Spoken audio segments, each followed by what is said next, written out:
Hi friends! ఈరోజు మనం రీసెంట్‌గా ఒక మంచి సస్పెన్స్ అండ్ క్రైమ్ థ్రిల్లర్ కాన్సెప్ట్‌తో వచ్చిన 'బృందా' వెబ్ సిరీస్ సీజన్ 1లోని చివరి 4 ఎపిసోడ్‌లు ఎక్స్‌ప్లెయిన్ చేసుకోబోతున్నాం. మొదటి 4 ఎపిసోడ్‌లకి సంబంధించిన వీడియో ఇంకా చూడకపోతే ముందు ఆ వీడియో చూసి తర్వాత ఈ వీడియో చూడండి. ఇలాగే మీకు ఇంకా ఏ వెబ్ సిరీస్ అయినా ఎక్స్‌ప్లనేషన్ కావాలి అంటే ఆ వెబ్ సిరీస్ నేమ్ అనేది కామెంట్ బాక్స్‌లో కామెంట్ చేయండి. ఇంకా ఏమాత్రం ఆలస్యం చేయకుండా వెబ్ సిరీస్‌లోకి వెళ్ళిపోదాం. ఫిఫ్త్ ఎపిసోడ్ స్టార్ట్ అవ్వగానే సీరియల్ కిల్లర్ ఆనంద్ ఫాదర్ని కూడా దారుణంగా చంపడంతో ఈ విషయం కాస్త మీడియాకి తెలిసి ఏసీపీని కలిసి ఆనంద్ ఫాదర్ని ఎవరు ఎందుకు మర్డర్ చేశారని అడగ్గా దానికి ఏసీపీ 9 సంవత్సరాలుగా 16 హత్యలు చేసిన ఒక సీరియల్ కిల్లర్ గురించి మాకు కొన్ని క్లూస్ దొరికాయి. ఆ కిల్లరే ఈయత చేసి ఉండవచ్చు అని అనుమానిస్తున్నామని కిల్లర్ చంపిన వారి డీటెయిల్స్ చెప్తాడు. అదంతా విన్న మీడియా వాళ్ళు 9 సంవత్సరాలుగా కిల్లర్ మర్డర్ చేస్తుంటే ఇప్పటిదాకా అతన్ని పట్టుకోలేకపోయారు. ఆ కిల్లర్ని ఇంకా ఎప్పుడు పట్టుకుంటారు? అసలు ఆనంద్ ఫాదర్ చనిపోవడం కంటే ముందు మీరు ఆనంద్ని పోలీస్ స్టేషన్కి పిలిపించి ఇంటరాగేషన్ చేశారని, ఆనంద్ని ఫాలో అయ్యారని ఆ ఫౌండేషన్లో చూసిన వారు చెప్తున్నారు. అంటే ఆయనే హంతకుడని భావిస్తున్నారా? అంతేగాక హత్య జరిగిన ముందు రోజు రాత్రి కూడా మీ పోలీస్ ఆఫీసర్ ఒకరు ఆనంద్ ఇంట్లోనే ఉన్నారని చెప్తున్నారు. నిజమేనా అని అడగ్గా అదంతా విన్న ఏసీపీ పూర్తి వివరాలు మీకు త్వరలోనే చెప్తామని అక్కడి నుంచి వెళ్ళిపోతాడు. ఇంకా ఈ విషయం అంతా తెలిసిన డీఐజీ ఏసీపీ మీద సీరియస్ అవుతాడు. ఈ కేసులో ఇన్వెస్టిగేషన్ ఇంత రాంగ్ వేలో వెళ్తుంటే నువ్వు తెలుసుకోకుండా ఏం చేశావు? ఆ కిల్లర్ ఆనంద్ ఫాదర్ని ఫాలో అయ్యేటప్పుడే ఆనంద్ ఏటీఎం స్లిప్ తీసుకుని ఉండవచ్చు కదా. ఇప్పటికైనా ఈ కేసుని సరిగ్గా ఇన్వెస్టిగేషన్ చేసి కిల్లర్ని త్వరగా కనిపెట్టండి అంటాడు. ఇదిలా ఉంటే మరో పక్క రాత్రి సమయంలో చుట్కీ రిషితో పాటు కారులో వెళ్తూ ఉండగా పెట్రోలింగ్ చేస్తున్న సిఐ సోలమన్ వారిని ఆపి కారు చెక్ చేయగా కారులో గంజాయితో పాటు చిట్కీ అండ్ రిషి డ్రింక్ చేశారని తెలుస్తుంది. అయితే వారి దగ్గర డబ్బు తీసుకుని అక్కడి నుంచి పంపబోతాడు. కానీ అప్పుడే సోలమన్కి చుట్కీ సిఐ బృందా చెల్లెలు అని తెలియడంతో అప్పటికే బృందా మీద కోపం ఉండడంతో బృందా మీద రివెంజ్ తీర్చుకోవడానికి ఇదే కరెక్ట్ టైం అని చుట్కీ అండ్ రిషిని అరెస్ట్ చేసి పోలీస్ స్టేషన్కి తీసుకెళ్తాడు.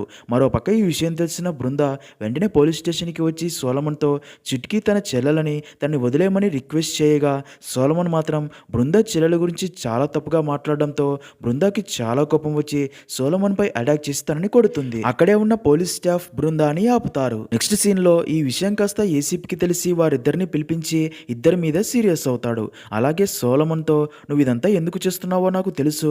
బృందాకి నీకు ఎప్పటి నుంచో ప్రాబ్లం ఉందని నాకు తెలుసు. నీకు కావాల్సిందల్లా స్పెషల్ ఇన్వెస్టిగేషన్ టీంలో ఉండటమే కదా. వచ్చి జాయిన్ అవ్వు. ఇంకా బృందా చెల్లెలు కేసు క్లోజ్ చెయ్యి అంటాడు. అది విన్న సోలమన్ చాలా హ్యాపీగా ఫీల్ అయ్యాక నుంచి వెళ్ళిపోతాడు. ఇంకా బృందాతో పోలీస్ డిపార్ట్మెంట్ అంటే నువ్వు ఒక్కదానివే కాదు బృందా. ఆ రోజు ఆనంద్ని ఫాలో అవ్వకొని చెప్పినా సరే తనని ఫాలో అయ్యావు. నీకు ఈ జాబ్ ఏంటో ఇంకా పూర్తిగా అర్థం కాలేదు. అందుకే 2 వారాలు నిన్ను సస్పెండ్ చేస్తున్నా. ఇది లీవ్ అనుకో అని చెప్తాడు. దాంతో బృందాకి చాలా కోపం వచ్చి అక్కడి నుంచి వెళ్ళిపోతూ ఉండగా తనని చూసిన సారథి తనని ఆపి తనని కూల్ చేయాలని చూస్తాడు. బృందా కోపంలో తనతో కూడా 9 సంవత్సరాలుగా ఈ కేసు సాల్వ్ చేయకుండా ఏం చేశారు మీరంతా? ఇప్పుడు నేను లేకుండా కేసు సాల్వ్ చేస్తారా? ఎలా చేస్తారో చెయ్యండి. ఇప్పుడు ఈ కేసులోకి వచ్చాడు కానీ బాస్ సోలమన్ ఇంకా వాడి కాళ్ళ దగ్గర కూర్చొని పని చెయ్యి. నీకు అలవాటేగా, నీకు ప్రమోషన్ కూడా ఇప్పిస్తాడు. నువ్వు పిల్లల్ని కనడానికి అని తప్పుగా మాట్లాడుతుంది. అదంతా విన్న సారథి చాలా ఫీల్ అవుతాడు. అదే కోపంలో ఇంటికి వస్తాడు. అయితే అప్పటికే సారథి భార్య తన ప్రెగ్నెన్సీ టెస్ట్ చేసుకోగా పాజిటివ్ అని రావడంతో అదే విషయం సారథికి చెప్పాలని ఎంతో సంతోషంతో వెయిట్ చేస్తూ ఉంటుంది. అలా సారథి ఇంటికి రాగానే తనకి విషయం చెప్పాలి అనుకోగా అప్పటికే కోపంలో ఉన్న సారథి తన భార్య చెప్పేది వినకుండా తన మీద సీరియస్ అయి తిడతాడు. దాంతో తను సారథికి ప్రెగ్నెన్సీ విషయం చెప్పకుండా తన రూమ్లోకి వెళ్ళి చాలా బాధపడుతుంది. మరో పక్క బృందా కూడా ఇంటికి వెళ్ళి జరిగింది తలుచుకుని చాలా బాధపడుతుంది. తర్వాత బాగా ఆలోచించి ఆనంద్ ఇంటికి వెళ్ళి ఇదంతా నా వల్లే జరిగింది, అనవసరంగా మిమ్మల్ని అనుమానించాను, మీ ఫాదర్ని కాపాడలేకపోయానని సారీ చెప్తుంది.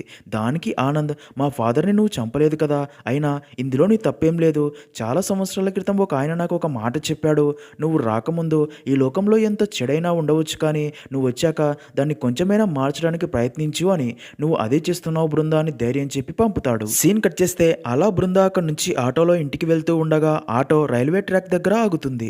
అప్పుడే బృందా అక్కడి రైల్వే ట్రాక్ స్తంభానికి ఉన్న సీసీటీవీ కెమెరాస్ చూసి వెంటనే గూగుల్ మ్యాప్స్లో నందిగ్రామ్ నదికి దగ్గరలో రైల్వే ట్రాక్ ఉందని, కిల్లర్ డెడ్ బాడీని పడేయడానికి పక్కాగా ఇదే రైల్వే ట్రాక్ దారి గుండా వచ్చి ఉంటాడని అర్థమయ్యి వెంటనే సారథికి ఫోన్ చేసి విషయమంతా చెప్పి నందిగ్రామ్ ట్రాక్ దగ్గర ఉన్న సీసీటీవీ కెమెరాస్ ఫుటేజ్ చెక్ చేస్తే కిల్లర్ని పట్టుకోవచ్చు అని చెప్పి అలా ఇద్దరు నందిగ్రామ్ రైల్వే ట్రాక్ దగ్గర ఉన్న ఆఫీస్కి వచ్చి వచ్చి అక్కడి సీసీటీవీ ఫుటేజ్ అన్ని చెక్ చేస్తూ ఉంటారు.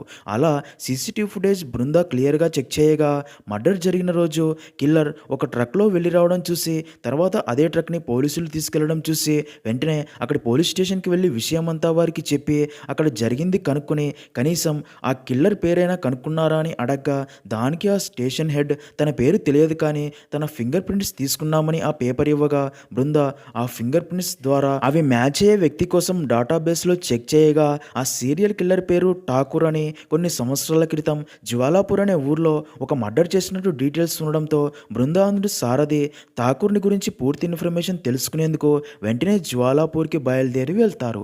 అలా బృందాంధుడు సారథి జ్వాలాపూర్ చేరుకొని ఆ ఊర్లోని అందరినీ ఠాకూర్ ఫోటో చూపించి ఇన్ఫర్మేషన్ అడగ్గా ఠాకూర్ పేరు వినగానే వారు భయపడి ఠాకూర్ ఎవరో మాకు తెలీదు అని చెప్తూ ఉంటారు. దాంతో బృందా అండ్ సారథికి ఏమీ అర్థం కాదు. అప్పుడే బృందా సారథితో ఆ రోజు కోపంలో అలా మాట్లాడినందుకు సారీ కూడా చెప్తుంది.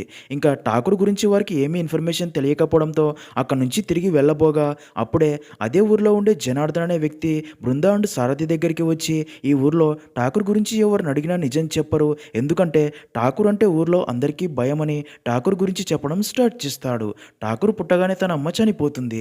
దాంతో తన కూతురి చావులో నుండి పుట్టాడు అని ఠాకూర్ మీద కోపం పెంచుకుంటుంది తన అమ్మమ్మ. అంతేగాక ఒకరోజు ఆ ఊరి పూజారి ఠాకూర్ జాతకం చూసి సమస్య వీడి జాతకం మాత్రమే కాదు, వీడు చేసిన కర్మ, వీడు గత జన్మలో 12 మందిని చంపిన సైతాన్ వీడు చేసిన కర్మ ఇప్పుడు ఈ ఊరి వైపు రాబోతుంది అని చెప్పడంతో ఆ ఊరి ప్రజలందరూ ఆ రోజు నుండి ఠాకూర్ వదిలే ఊపిరి వల్ల కూడా ఈ ఊరికి కీడు జరుగుతుంది అని, ఒక అంతకుడి కర్మ ఈ ఊరు మోస్తుంది అని, వాడి నుండి కీడు తీసేయాలి అని వాడితో ప్రతిరోజు ఏదో ఒక పూజ చేయిస్తూ ఉంటారు. ఇంకా ఆ ఊర్లో కరువు వచ్చినా కష్టం వచ్చినా ఎవరైనా చనిపోయినా సరే అది ఠాకూర్ ఊర్లో ఉండటం వల్లే అని ఊరి వాళ్ళంతా ప్రతిరోజు ఠాకూర్ ఇంటికి వచ్చి గొడవ చేస్తూ ఉంటారు. అదంతా చూస్తున్న ఠాకూర్ అమ్మమ్మ ఇదంతా ఠాకూర్ వల్లనే అని తనని చాలా దారుణంగా కొడుతూ ఉంటుంది. అలాగే గత జన్మలో తను చంపిన 12 మందిలో ఎవడో ఒకడు వచ్చి నిన్ను కూడా చంపేస్తాడు అని తిడుతూ ఉంటుంది. అయితే ఠాకూర్కి తనని ఎందుకు అలా చేస్తున్నారో అర్థమయ్యే వయసు కాదు తనది అప్పుడు. ఇంకా తన అమ్మమ్మ ఠాకూర్ని ఇంట్లోకి కూడా రానివ్వకుండా ఇంటి బయట చైన్స్తో కట్టి పడేస్తుంది. అలా కొన్ని రోజులకి ఊర్లో వాళ్ళకి వింత వ్యాధి సోకి ఒకరి తర్వాత ఒకరు చనిపోతారు. అలా ఠాకూర్ తాతయ్య కూడా చనిపోతాడు. నిజానికి ఠాకూర్ని తన తాతయ్య మాత్రమే ప్రేమగా చూసుకుంటూ ఉంటాడు. ఇదంతా జరిగాక ఆ ఊరి వాళ్ళు ఇంకా ఠాకూర్ బ్రతికి ఉండవద్దు అని తనని బలిస్తేనే ఊరి దోషం పోతుంది అని నేత్రి అనే వాళ్ళని అక్కడికి పిలిపించి వారి చేత ఠాకూర్ని అదే కిల్లర్ బర్డ్తో చంపించబోగా ఠాకూర్ చాలా కష్టపడి అక్కడి నుంచి తప్పించుకొని తన అమ్మమ్మ దగ్గరికి వచ్చి కాపాడమని ఏడుస్తాడు. కానీ తన అమ్మమ్మ నువ్వు చస్తేనే ఈ ఊరి శాపం పోతుంది అని ఊరి వాళ్ళని గట్టిగా అక్కడికి పిలిచేందుకు చూడగా ఠాకూర్ కోపంతో తన అమ్మమ్మని చంపి అక్కడి నుంచి పారిపోయి ఉంటాడు. తర్వాత కొన్ని రోజులకి తన అమ్మమ్మని చంపిన కేసులో పోలీసులు ఠాకూర్ని అరెస్ట్ చేసి బోస్టన్ స్కూల్లో పెడతారు. అలా జనార్దన్ జరిగిందంతా చెప్పి నేత్రి గ్రూప్ వాళ్ళ ఫోటో వారికి చూపించగా అది చూసిన బృందాకి ఠాకూర్ చంపే వారికి గుండు చేసి చంపుతున్నాడు అంటే తను చంపే వారిలో ఈ నేత్రి వాళ్ళను చూసుకునే చంపుతూ తన కోపాన్ని చల్లార్చుకుంటున్నాడని అర్థమవుతుంది. అయితే ఠాకూర్ ఇప్పటిదాకా చంపిన వారిని స్పెసిఫిక్గా వారినే సెలెక్ట్ చేసుకుని ఎందుకు చంపాడో అర్థం కాదు. నెక్స్ట్ సీన్లో అలా ఇంటికి వచ్చిన బృంద ఒక న్యూస్ పేపర్లో వచ్చిన వార్త చూస్తుంది. అదేంటంటే సరూర్ నగర్ బాబా ఆశ్రమంలో షార్ట్ సర్క్యూట్ 48 మంది మృతి అని. ఆ పేపర్ మీద డేట్ చూసిన బృందాకి ఠాకూర్ మొదట మర్డర్ చేసిన 2 రోజుల తర్వాతే ఈ యాక్సిడెంట్ జరిగి ఉంటుంది అని, అంటే ఠాకూర్ చంపిన వ్యక్తే అదే ఆశ్రమంలో పనిచేస్తూ ఉంటాడు అని.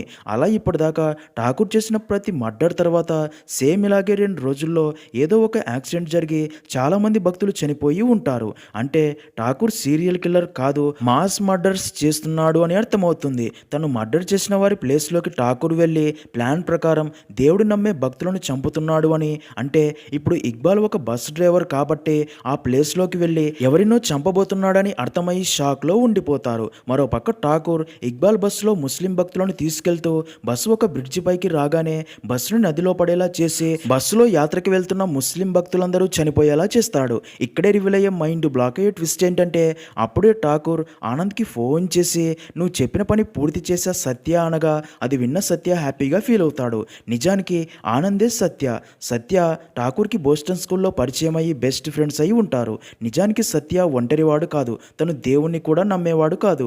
దేవుణ్ణి ఎవరైతే నమ్ముతారో వారిని చంపడంలో హెల్ప్ చేయడానికి తనకి చాలామంది తోడుగా ఉండేవారు. ఇంకా స్టోరీ ఫ్లాష్ బ్యాక్లో తన అమ్మమ్మని చంపిన కేసులో ఠాకూర్ని బోస్టన్ స్కూల్లో తీసుకొచ్చి పడేయగా ఠాకూర్ అక్కడి వారిని చూసి భయపడిపోతూ ఉంటాడు. ఎందుకంటే తన గతంలో జరిగిన జరిగిన సంఘటనలన్నీ గుర్తు చేసుకుంటూ తన గత జన్మలో చంపిన 12 మందిలో ఎవరో ఒకరు వచ్చి తనని చంపేస్తారు అని భయపడిపోతూ ఉంటాడు. సత్య ఠాకూర్ని కలిసి నువ్వు ఎందుకు భయపడుతున్నావు అని అడగ్గా సత్యకి కూడా అదే విషయం చెప్తాడు. అది విన్న సత్య నేను చంపడానికి ఎవ్వరూ రారు, ఇంకో జన్మ అనేదే లేదు, దేవుడు కూడా లేడు అని తనకి ధైర్యం చెప్పి దేవుడు అనేవాడు లేడు అని ఠాకూర్ మనసులో కూడా బలంగా ముద్ర వేసి అలా ఇద్దరు మంచి ఫ్రెండ్స్ అయి ఉంటారు. ఇంకా మూవీ స్టోరీ ప్రజెంట్లో ఆ బస్సు యాక్సిడెంట్లో అందులో ఉన్న 50 మంది ముస్లిం యాత్రికులు చనిపోయి ఉంటారు. అప్పుడే ఏసీపీ అక్కడికి రాగా బృంద తనకి విషయమంతా చెప్పి ఇప్పుడు ఈ కిల్లర్ని పట్టుకోవడానికి ఒకే మార్గం ఉందని ఆ రోజు ఠాకూర్ని చూసిన ఆ పోలీస్ స్టేషన్ హెడ్తో ఠాకూర్ స్కెచ్ గీయించి ఆ పోస్టర్స్ సిటీ మొత్తం అంటించి తనని చూసిన వారు వెంటనే పోలీసులకి ఇన్ఫర్మేషన్ ఇవ్వాలని ఫోన్ నెంబర్ కూడా రాస్తారు. ఇంకా బృంద అండ్ సారథి కూడా తమ టీమ్స్తో కలిసి సిటీ మొత్తం తిరుగుతూ ఆ పోస్టర్స్ అందరికీ చూపిస్తూ తన కోసం వెతుకుతూ ఉంటారు. అయినా కానీ ఠాకూర్ గురించి ఎలాంటి ఇన్ఫర్మేషన్ తెలియదు. అయితే బాగా ఆలోచించిన బృందాకి ఒక విషయం అర్థం కాదు. అదేంటంటే ఠాకూర్ ఇప్పటిదాకా మర్డర్ చేసిన వారి ప్లేసుల్లోకి వెళ్ళి దేవుడిని నమ్మే గ్రూప్ ఆఫ్ మెంబర్స్ని చంపేస్తూ ఉంటాడు. కానీ ఆనంద్ ఫాదర్ తన ఇల్లు కూడా దాటి బయటికి రాలేడు. అలాంటిది తనని ఎందుకు చంపాడో, ఈ కేసులో ఏదో మనం మిస్ అవుతున్నామని అర్థం కాక అదేంటో తెలుసుకోవాలి అని వెంటనే ఆనంద్ని కలవటానికి బయలుదేరుతారు. మరో పక్క ఆనంద్ ఇంట్లోనే ఠాకూర్ ఉన్నట్లు చూపిస్తారు. అప్పుడే బృంద అక్కడికి రావడంతో ఠాకూర్ని ఒక రూమ్లో ఉండమని చెప్పి ఆనంద్ వచ్చి బృందాన్ని కలవగా బృంద తనతో మీరు కానీ మీ ఫాదర్ కానీ ఏదైనా టెంపుల్ లేదా స్వామీజీలను కలవడానికి వెళ్ళాలి అనుకున్నారా అని అడగ్గా బాగా ఆలోచించిన ఆనంద్ మా ఫాదర్ని జగన్నాథ్ టెంపుల్కి తీసుకెళ్ళాలి అని అప్పట్లో టికెట్స్ కూడా బుక్ చేశాను అని మా ఫాదర్ బ్రతికి ఉంటే ఎల్లుండే వెళ్లాల్సింది అని చెప్తాడు. అది విన్న బృందాకి ఠాకూర్ దేవుని నమ్మే భక్తుల్ని చంపుతాడు కాబట్టి ఆనంద్ చెప్పింది విని తన డౌట్ క్లియర్ అవుతుంది. ఇదిలా ఉంటే మరో పక్క రిషి అండ్ చిట్కి తన ఫ్రెండ్స్తో కలిసి పబ్కి వెళ్ళి చిల్ అవుతూ ఉండగా రిషి ఫ్రెండ్స్ తనతో నువ్వు మా దగ్గర మాత్రమే బిల్డప్ ఇస్తున్నావురా అని, అందరూ నువ్వు ఇంకా ఇప్పటిదాకా చిట్కిని టచ్ కూడా చేయలేదని అందరూ నవ్వుకుంటున్నారని ఎగతాళి చేయడంతో రిషికి చాలా కోపం వచ్చి వారికి తన పవర్ ఏంటో చూపించాలని అందరి ముందు చిట్కిని బలవంతంగా కిస్ చేయబోతాడు.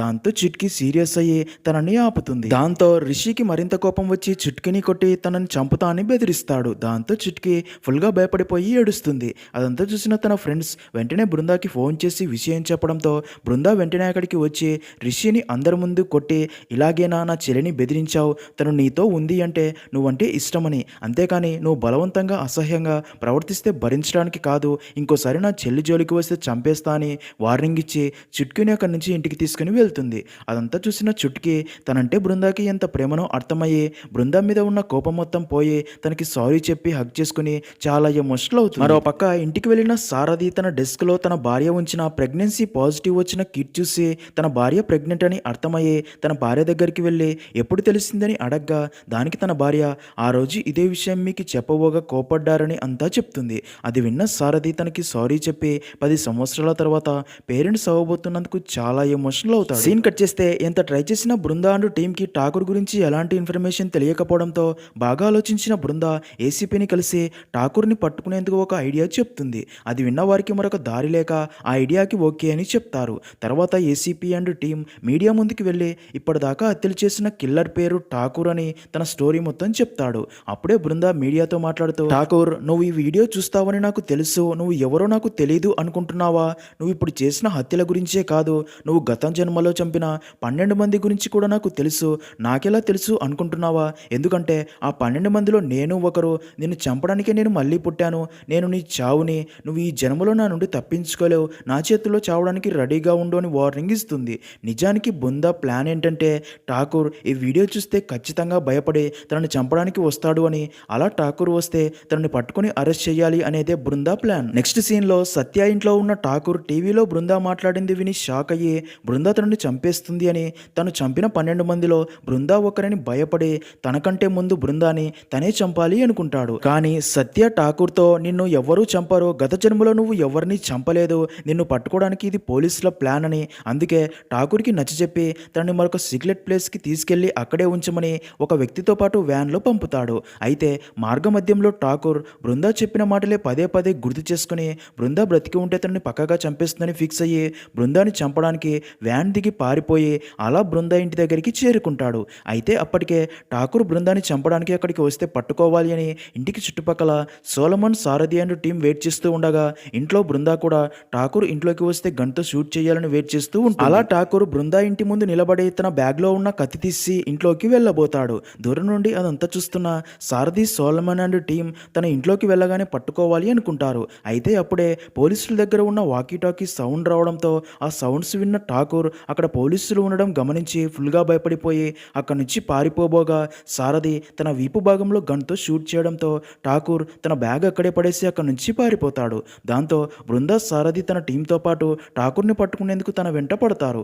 అలా చాలా పెద్ద చేజ్ తర్వాత బృందా ఠాకూర్కి ఎదురెళ్లి తనని లొంగిపోమని చెప్పగా ఠాకూర్ కోపంతో అసలు నువ్వు ఎందుకు మా వెంట పడుతున్నావని బృందా మీద ఐరన్ రాడ్తో దాడి చేసి తనని చంపబోగా అదే టైంకి సారథి బృందాని కాపాడడానికి తన గన్తో ఠాకూర్ని షూట్ చేయడంతో ఠాకూర్ అక్కడికక్కడే చనిపోతాడు. ఇంకా బృందాకి చాలా గాయాలు అవుతాయి. మరోపక్క ఠాకూర్ పారిపోయాడని తెలిసిన సత్య ఠాకూర్ బృందాని చంపడానికి తన ఇంటికే వెళ్ళి ఉంటాడు అని ఠాకూర్ని ఎలాగైనా కాపాడాలని వెంటనే బృందా ఇంటి దగ్గరికి చేరుకొని అక్కడే పడి ఉన్న తన బ్యాగ్లో ఉన్న చెక్క బొమ్మ తీసుకుని దాన్నే చూస్తూ ఠాకూర్ని చంపేశారని అర్థమయ్యి చాలా ఎమోషనల్ అవుతాడు. సీన్ కట్ చేస్తే సీరియల్ కిల్లర్ ఠాకూర్ చనిపోయాడని సిటీ మొత్తం తెలిసి అన్ని టీవీ ఛానల్స్లో ఇదే చూపిస్తూ ఉంటారు. ఇంకా డిఐజీ ఏసీపీ కూడా డేంజరస్ కిల్లర్ ఠాకూర్ని చంపేందుకు తన ప్రాణాలు సైతం లెక్క చేయకుండా కష్టపడిన బృందాని అందరి ముందు అప్రిషియేట్ చేస్తాడు. కిల్లర్ ఠాకూర్ చనిపోవడంతో పోలీస్ డిపార్ట్మెంట్ మొత్తం కొంచెం రిలాక్స్ అవుతుంది. ఇంకా తర్వాత బృందా అండ్ సారథి కలిసి ఠాకూర్ డెడ్ బాడీకి పోస్ట్ మార్టం కంప్లీట్ అయిందని తెలియడంతో అక్కడికి వెళ్ళి ఠాకూర్ డెడ్ బాడీని చూసి అలాగే తన వస్తువులన్నీ చెక్ చేస్తూ ఉండగా అలా బృందా ఠాకూర్ ఫోన్ తీసుకుని చెక్ చేయగా బృందాకి ఇక్కడే ఒక షాకింగ్ విషయం తెలుస్తుంది. అదేంటంటే ఇప్పటిదాకా ఠాకూర్ మర్డర్స్ చేసిన అదే రోజే పక్కాగా ఒకే నెంబర్ నుండి కాల్ వచ్చింది అని తెలుస్తుంది. అంటే ఠాకూర్ వెనకాల ఎవరో ఉన్నారేమో అని డౌట్ వస్తుంది. అంతేకాక బృందా ఠాకూర్ని పట్టుకునే ముందు అసలు నువ్వు మమ్మల్ని ఎందుకు ఆపుతున్నావు అన్న మాట కూడా గుర్తొస్తుంది. ఠాకూర్ బ్యాగ్లో ఉన్న పేపర్స్ మీద సత్య అనే పేరు ఉండడం కూడా గమనిస్తారు. అసలు ఈ సత్య ఎవరో అర్థం కాదు. ఠాకూర్ ఫోన్కి వచ్చిన ఆ నెంబర్కి కాల్ చేయగా వర్క్ చేయట్లేదని తెలుస్తుంది. అప్పుడే సారథి బృందాతో ఠాకూర్ తన అమ్మమ్మని చంపాక బోస్టన్ స్కూల్కి వెళ్ళాడు, అక్కడే తనకి ఎవరైనా పరిచయం అయి ఉండవచ్చు అని వెంటనే ఆ బోస్టన్ స్కూల్కి వెళ్ళి అక్కడి వారికి విషయం చెప్పి సత్య పేరుతో ఉన్న ఫైల్ కోసం వెతికి అలా ఫైల్ కనిపెట్టి దాన్ని చదవగా సత్య 12 సంవత్సరాల వయసులోనే ఆ ఊరి వాళ్ళు మూఢనమ్మకంతో తన అమ్మని చెల్లిని ఊరి వాళ్ళు బలి ఇచ్చారు అని దాంతో కోపంతో ఊర్లోని 32 మందిని సజీవ దహనం చేశాడని తెలుస్తుంది. అలాగే బోస్టన్ స్కూల్లోని వార్డెన్స్తో దేవుడు లేడని దేవుడిని నమ్మేవారు లేనప్పుడే ఈ ప్రపంచం బాగుపడుతుందని వాదించేవాడని తెలుస్తుంది. అదంతా చూసిన బృందా అండ్ సారథికి ఠాకూర్ని వెనక నుండి నడిపించి మర్డర్ చేయించింది సత్యాని అనే క్లారిటీ వస్తుంది. అయితే ఇక్కడే బృందాకి తెలిసే మరొక మైండ్ బ్లాక్ అయ్యే విషయం ఏంటంటే సత్యకి గార్డియన్గా తన ఫాదర్ రఘునే సంతకం చేసి సత్యాని అడాప్ట్ చేసుకుని జైలు నుండి తీసుకెళ్లాడు అని తెలిసి వెంటనే ఇంటికి వెళ్ళి తన అమ్మతో అమ్మ అసలు సత్య ఎవరు, నాన్నకి సత్యకి మధ్య సంబంధం ఏంటి నిజం చెప్పు అని గట్టిగా అడగ్గా దానికి గాయత్రి సత్య ఎవరు ఎవరు అని అడుగుతున్నావుగా అయితే విను, ఆ సత్య ఎవరో కాదు నీ అన్న అని చెప్పడంతో అది విన్న బృందా అండ్ సారథి షాక్లో ఉండిపోతారు.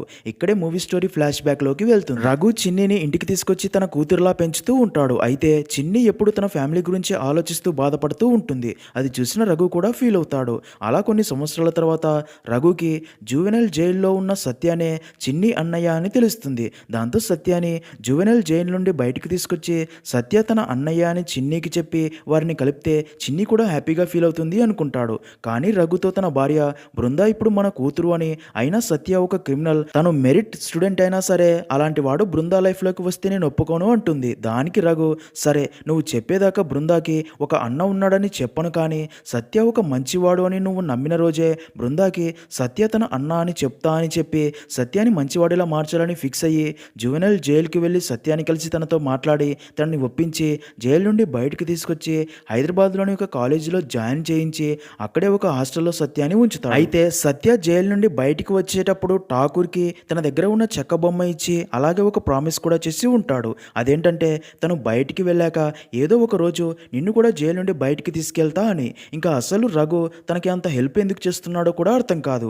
అలాగే సత్యకి మొదట రఘు అంటే ఇష్టం ఉండదు. ఇదిలా ఉండగా ఒక రోజు సత్య ఉండే హాస్టల్ వార్డెన్ శ్రీనాథ్ కూతురు టెంపుల్కి వెళ్ళిన సమయంలో పీరియడ్స్ అయ్యి బట్టలు రక్తంతో తడవడంతో అది చూసిన గుడి పూజారి ఆ అమ్మాయి వల్ల గుడి మైల అయ్యింది అని అక్కడి వారందరినీ పిలిచి చిన్నపిల్లని చూడకుండా బాగా కొట్టి మెట్ల మీద నుంచి తోయడంతో బాగా గాయాలయ్యి చావు బతుకుల్లో ఉన్న అమ్మాయిని హాస్పిటల్కి తీసుకుని రాగా కోలుకోలేక అక్కడ తను చనిపోతుంది. దాంతో శ్రీనాథ్ బాగా ఏడుస్తూ దేవుడా ఇన్ని రోజులు నిన్నే పూజించాను కదా, అయినా కానీ నా కూతురి ప్రాణాలు పోతుంటే కాపాడలేదు అని దేవుణ్ణి తిడతాడు. వెళ్తాడు. అదంతా అక్కడే ఉన్న సత్య చూసి చాలా బాధపడి దేవుడి మీద మరింత కోపం పెంచుకుంటాడు. ఇంకా సత్య గురించి తెలుసుకున్న రఘు తనతో మనలోని మంచిని ఎప్పుడూ చంపుకోకూడదు అని, నీకు దేవుడు మూఢనమ్మకాలు అంటే నమ్మకం లేదు కదా, అలాంటప్పుడు నువ్వు బాగా చదువుకొని నీ చదువు ద్వారా వాటిపై పోరాడు అని అర్థమయ్యేలా మోటివేట్ చేస్తూ ఉండడంతో సత్య మెల్లిమెల్లిగా మారుతూ వస్తాడు.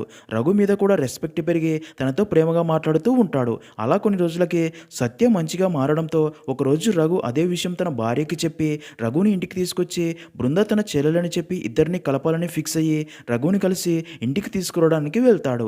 అయితే అప్పుడే సత్య తనకి తెలిసిన ముస్లిం అమ్మాయిని తన మతానికి చెందిన ఒక అబ్బాయి ప్రేమ పేరుతో ప్రెగ్నెంట్ చేసి పారిపోగా ఈ విషయం తెలిసిన మత పెద్దలు పెళ్లికి ముందు ఇలా ప్రెగ్నెంట్ అవ్వడం మత విరుద్ధమని ఆ అమ్మాయిని చంపబోతున్నారు అని ఆ అమ్మాయి తల్లి సత్యకి ఫోన్ చేసి చెప్పడంతో సత్య ఆ అమ్మాయిని కాపాడడానికి వెళ్తూ ఉండగా అప్పుడే అక్కడికి వచ్చిన రఘుకి కూడా అదే విషయం చెప్పి ఇద్దరు ఆ అమ్మాయి ఇంటికి వెళ్తారు. అయితే అప్పటికే అక్కడ మత పెద్దలు అంటూ తన ఫ్యామిలీ వారు ఆ అమ్మాయి తప్పు చేసి మత పరువు తీసిందని బాగా కొట్టి చంపబోతూ ఉండగా అది చూసిన సత్య అక్కడికి వెళ్ళి వారి దగ్గర ఉన్న కత్తి లాక్కొని కోపంతో మీరు చేస్తుంది తప్పు అని వారిపై అటాక్ చేయబోగా రఘు సత్యాన్ని కత్తి కింద పడేయమని చెప్పి అక్కడి మత పెద్దలతో ఆ అమ్మాయిని వదిలేయమని రిక్వెస్ట్ చేస్తాడు. కానీ వారు రఘుని కత్తితో పొడిచి అలాగే సత్యపై దాడి చేసి బాగా కొడతారు. ఈ దాడిలో ఆ అమ్మాయి రఘు అక్కడికక్కడే చనిపోగా సత్య తీవ్రమైన గాయాలతో రఘు డెడ్ బాడీని చూసి బాగా ఏడుస్తాడు. అలాగే స్పృహ కోల్పోతాడు. అలా అప్పటి నుంచి గాయత్రి ఆ విషయం బృందాకి చెప్పకుండా దాచి ఉంటుంది. ఎందుకంటే రఘు వల్లే సత్య చనిపోయాడు అనే కోపంతో. మరో పక్క సత్యకి ఠాకూర్ చనిపోయాడు అని తెలిసి మరొక మాస్ మర్డర్స్కి ప్లాన్ చేస్తాడు. ఇంకా ఫ్లాష్ బ్యాక్లో సత్య కోలుకున్న తర్వాత రఘు చనిపోయాడని తెలిసి మళ్ళీ తన పాత జీవితంలోకి వెళ్తాడు. ఎవరైతే దేవుడి పేరుతో తప్పులు చేస్తున్నారో వారిని కనిపెట్టి వారిని చంపడం స్టార్ట్ చేస్తాడు. అలాగే దేవుడి వల్ల ఎవరైతే అన్యాయం జరిగిందని ఫీల్ అయ్యే వారందరినీ కలిసి వారందరినీ తనతో పాటు ఉంచుకొని వారితో కలిసి రఘుని చంపిన వారందరినీ చంపుతాడు. తర్వాత సత్య ఠాకూర్ని జైలు నుండి బయటికి తీసుకొచ్చి దేవుడు ఉన్నాడు అని ప్రచారం చేసే వారినే కాదు, అది నమ్మే వాళ్ళు కూడా ఈ భూమి మీద ఉండకూడదు అని వారందరినీ చంపితేనే ఎంతో కొంత మంచి జరుగుతుంది అని అలా ఠాకూర్ ద్వారా ఒక పక్కా ప్లాన్ ప్రకారం అప్పటి నుంచి మాస్ మర్డర్స్ చేయించడం స్టార్ట్ చేసి ఉంటాడు. ఇక స్టోరీ ప్రజెంట్లో బృంద ఏసీపీకి సత్య గురించి అంతా చెప్పి సత్యాన్ని పట్టుకునేందుకు తన టీంతో చాలా ట్రై చేసినా సరే సత్య గురించి ఎలాంటి క్లూ దొరకదు. అప్పుడే బృందాకి ఒక ఎవిడెన్స్ దొరుకుతుంది. దాని ద్వారా లాయర్ కమల్ ఆనంద్ కొడుకు కబీర్ ఆనంద్ ఎప్పుడో చనిపోయాడని, తన కిడ్నీనే తన ఫాదర్ కమల్ ఆనంద్కి ట్రాన్స్ప్లాంటేషన్ చేశారు అని, అంటే ఇప్పుడు ఉన్న ఆనంద్ రియల్ ఆనంద్ కాదు అని తెలుస్తుంది. అలాగే ఒకరోజు ఆనంద్ బృందాతో చెప్పిన ఒక కోట్ గుర్తు చేసుకుంటుంది. నువ్వు రాకముందు ఈ లోకంలో ఎంత చెడైనా ఉండవచ్చు, కానీ మనం చనిపోయే ముందు ఎంతో కొంత మంచి చేసి వెళ్ళాలి అని. నిజానికి ఈ మాట తన ఫాదర్ రఘు తనకి చెప్పిన మాట. అంటే ఆనందే తన అన్న సత్య అని క్లారిటీ వస్తుంది. ఇన్ని రోజులు ఆనంద్ ఐడెంటిటీతో మోసం చేశాడు అని, తనే కమల్ ఆనంద్ని చంపేసి ఉంటాడని అర్థమవుతుంది. ఎందుకంటే తన మీద డౌట్ రాకుండా. విషయమర్థమైన బృంద వెంటనే సత్య ఇంటికి వెళ్ళగా అప్పటికే సత్య తన మనుషులతో కలిసి ఇల్లు ఖాళీ చేసి వెళ్ళిపోయి ఉంటాడు. నిజానికి ఇప్పుడు సత్య ప్లాన్ ఏంటంటే తన ఊరైన గంగవరంలో ప్రతి సంవత్సరం గ్రహణం టైంలో అమ్మవారు కొండపైన జ్యోతి రూపంలో కనిపిస్తారు అని, వేలల్లో ప్రజలు జ్యోతిని చూడ్డానికి కొండ కింద ఉన్న కోనేరు దగ్గరికి వెళ్తారు. జ్యోతి కనిపించగానే కోనేరులో స్నానం చేస్తారు. కానీ ఆ జ్యోతి ఎప్పుడో 25 సంవత్సరాల క్రితం మాత్రమే కనిపించి ఉంటుంది. ఈ సంవత్సరం కూడా జ్యోతిని చూడ్డానికి ప్రజలు అక్కడికి చేరుకుంటూ ఉంటారు. జ్యోతిని చూసి కోనేరులో స్నానం చేస్తే పాపాలు పోతాయి అని. దాంతో సత్య తన వారితో కలిసి అక్కడికి చేరుకొని అక్కడి భక్తులందరినీ ఒకేసారి చంపాలి అని ఆ కోనేరులో క్రూడ్ ఆయిల్ కలిపి భక్తులందరూ కోనేరులో దిగాక కోనేరుని తగలబెట్టి అందరినీ ఒకేసారి చంపేయాలని వెయిట్ చేస్తూ ఉంటారు. ఇంకా సత్య కొండపైకి వెళ్ళి గ్రహణ సమయంలో జ్యోతి వెలిగించేందుకు రెడీగా ఉంటాడు. మరోపక్క సత్య కారుకి జీపీఎస్ పెట్టిన విషయం గుర్తొచ్చిన బృంద చెక్ చేయగా సత్య గంగవరంలో ఉన్నాడు అని తెలిసి విషయమంతా తెలుసుకుని ఏసీపీ అండ్ టీంతో అక్కడికి చేరుకొని అక్కడి ప్రజల్ని అక్కడి నుంచి వెళ్ళిపోమని ఎంత చెప్పినా సరే ఎక్కువ ప్రజలు ఉండటం వల్ల ఎవరు కూడా వారి మాట వినరు. అప్పుడే బాగా ఆలోచించిన బృంద వెంటనే జ్యోతి వెలిగే ప్లేస్కి వెళ్ళి అక్కడే ఉన్న సత్యాన్ని చూసి, సాచి నేనే నీ చెల్లెలు చిన్నేని అని రఘు తమ ఇద్దరి కోసం చేసిందంతా చెప్పగా అదంతా విన్న సత్య చిన్నీని చూసి చాలా హ్యాపీగా ఫీల్ అవుతాడు. అయినా కానీ సత్య వారిని చంపక తప్పదు అని గ్రహణం స్టార్ట్ కాగానే జ్యోతిని వెలిగించబోగా బృంద ఎంత చెప్పినా తన మాట వినకపోవడంతో బృంద సత్యాన్ని షూట్ చేసి జ్యోతి వెలిగించకుండా ఆపుతుంది. దాంతో కోనేరు దగ్గర ఉన్న భక్తులు జ్యోతి కనిపించకపోవడంతో కోనేరులోకి దిగరు. అయితే బృంద షూట్ చేయడం వల్ల సత్య అక్కడికక్కడే చనిపోతాడు. చనిపోయే ముందు ఆ చెక్క బొమ్మని బృందాకి ఇస్తాడు. అది చూసిన బృంద చనిపోయిన సత్యాన్ని చూస్తూ సాచి సాచి అని పిలుస్తూ చాలా ఎమోషనల్ అవుతుంది. అలా సత్య అక్కడి ప్రజలనైతే కాపాడుతుంది, కానీ ఇన్ని సంవత్సరాల తర్వాత చూసిన తన అన్నయ్యని కోల్పోతుంది. అలా అక్కడితో వెబ్ సిరీస్ అనేది ఎండ్ అవుతుంది.